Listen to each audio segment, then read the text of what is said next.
Hi guys, આજે આપણે એક અલગ જ ટાઈપના ઢોકળા કહીએ અથવા તો હું તો કહીશ કે એમનું સફેદ ખમણ કહીએ, કારણ કે પીળા ખમણ તો આપણે ઘણી વખત ખાધા હોય છે. એક અલગ જ ટાઈપના ખમણ ટ્રાય કરીશું. તો એના માટે થઈ આપણે એક બાઉલ લીધું છે. એમની અંદર એક બાઉલ સેટ કરી અને એ બાઉલ ભરી અને આપણે ચોખા લીધા છે. ચોખા તમે કોઈ પણ લઈ શકો છો.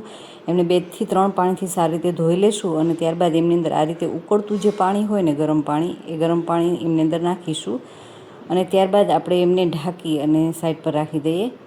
હવે આપણે એક પૌવા લીધા છે. એ પૌવા આપણે જેટલા ચોખા છે ને એમનાથી અડધા, એટલે કે અડધું બાઉલ ભરી અને ચોખાના પૌવા લીધા છે. એ પણ તમે જાડા પાતળા કોઈ પણ પૌવા છે એ લઈ શકો છો. પૌવાને પણ સારી રીતે ધોઈ અને ચોખાની સાથે એમની અંદર નાખી દેશું અને હવે આ બંનેને ઢાંકી અને લગભગ 2 કલાક માટે એમને રેસ્ટ માટે રાખી દઈશું, જેથી કરી અને ચોખાના દાણા છે એકદમ સોફ્ટ થઈ જાય. હવે 2 કલાકના સમય બાદ જે વધારાનું પાણી તમને દેખાય છે, પાણી આપણે એમાંથી દૂર કરી લેશું અને આપણી પાસે રહેલા જેટલા ચોખાના પૌવા હતા ને એમનાથી અડધું સૂજી લેશું. એ સૂજી છે દાણેદાર છે, તમે જોઈ શકો છો.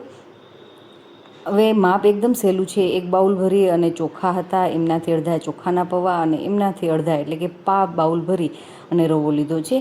હવે એમને રેસ્ટ માટે 10 મિનિટ માટે રાખી દઈએ, જેથી કરી સૂજી છે એકદમ સરસ ફૂલી જાય અને આપણે હવે મિક્સી જારની અંદર આમને ટ્રાન્સફર કરી લેશું.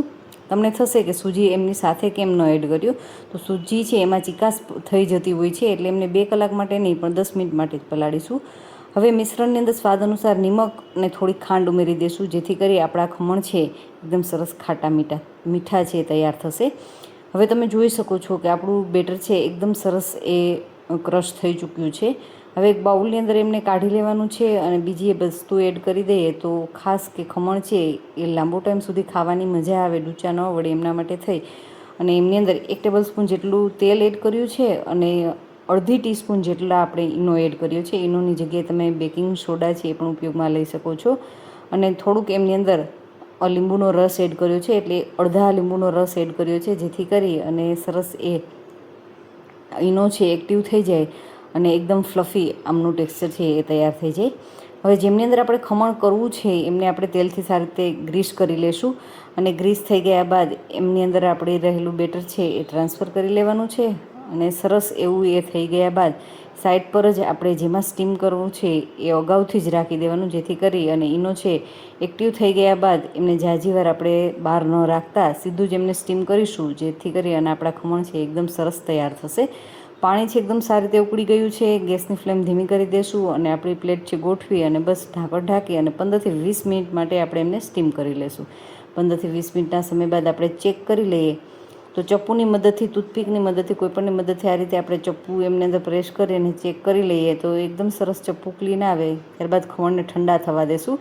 જો હળવા એવા ઠંડા થવા દેશું ને, જેથી કરી અને જ્યારે આપણે એમની અંદર આ રીતે કાપા લગાવીએ ને તો એ કાપા છે એકદમ આસાનીથી લાગી શકે અને આપણા ખમણ છે એ તૂટે નહીં અને સરસ એમના પીસીસ છે એ તૈયાર થાય છે. તમને જોતાં જ ખ્યાલ આવી જતો હશે કે આપણા ખમણ છે કેટલા સોફ્ટ તૈયાર થયા છે.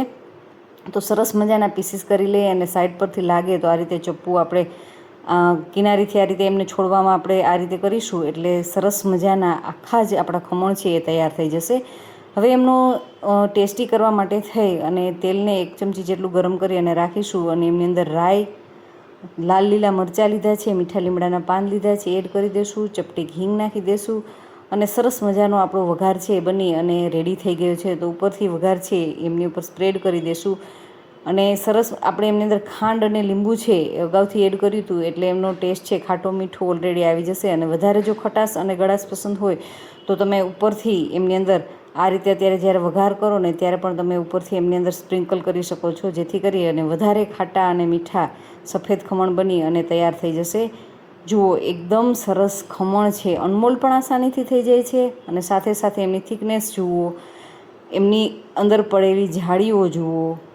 નજીકથી બતાવું તો ખૂબ જ સરસ જાળીદાર, એકદમ સોફ્ટ, જે મોંમાં જતાં જ પીગળી જાય એવા સરસ મજાના એક અલગ જ ટાઈપના સફેદ ખમણ બની અને તૈયાર થઈ ગયા છે. તો મિત્રો, અલગ અલગ ઢોકળા આપણે અવના ઘણા બધા ટ્રાય કરતા હોઈએ છીએ. તો આજનો આ તમને સફેદ ઢોકળાનો, સફેદ ખમણનો વિડીયો કેવો લાગ્યો એ મારી સાથે ચોક્કસથી કમેન્ટ કરી અને મને કહેજો. અને વિડીયો સારો લાગ્યો હોય ને તો તમે એકવાર ટ્રાય ચોક્કસથી કરજો અને ટ્રાય કર્યા બાદ તમારા ખમણ છે એ કેવા બન્યા એ પણ મારી સાથે ચોક્કસથી કમેન્ટ કરી અને મને કહેજો. અને સારા બન્યા હોય ને તો ઘણા બધા આપણી ચેનલની અંદર અવનવા ઢોકળા છે, તો એકવાર બધા જ ઢોકળા છે ટ્રાય જરૂરથી કરજો. Thank you for watching this videos.